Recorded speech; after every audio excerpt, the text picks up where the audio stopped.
Қайырлы күн баршаңызға. Сырты осындай хрустящий, ал іші сочный болатын доне жасайтын боламыз.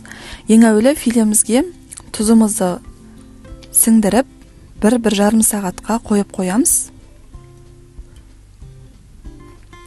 Артынша қара бұрышты сеуіп, барлық жеріне жағып, сіңдіріп, қызып тұрған сұйық майда екі бетін сарғайтып тұрып, қуырып, пісіріп аламыз.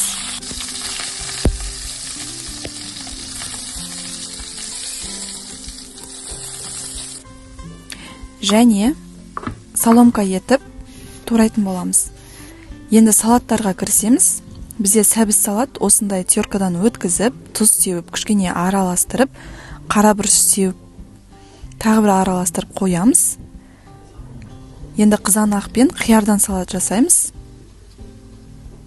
Осылай турап, және тұз сеуіп, араластырып қоямыз.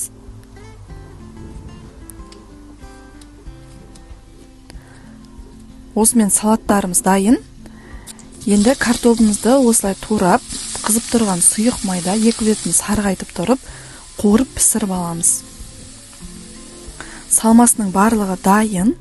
Енді лавашымызға майонез, кетчуп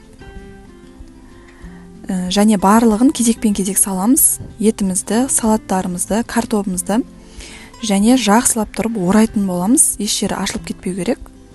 Бітеп тұрып ораймыз. Және ең соңында оралған жерді майға бірінші сол жерін қорамыз, себебі ашылып кетпеу үшін. Қоратын кезде табамызды қыздырып, кішкене сұйық май жағып жеріп, осылай барлық жерін сарғайтып тұрып қуырып аламыз. Пісіріп аламыз осылай. Барлық жерін бітеп жауып барып қуырсаңыздар, міне осылай ешқандай да ашылып шашылып кетпейді. Үй жағдайындағы жасалғанға жетпейді, өте берекелі болады және өте дәмді болады. Каналыма жазылып, достарыңызбен бөлісе кетіңіздер. Сіздермен болған Айдана.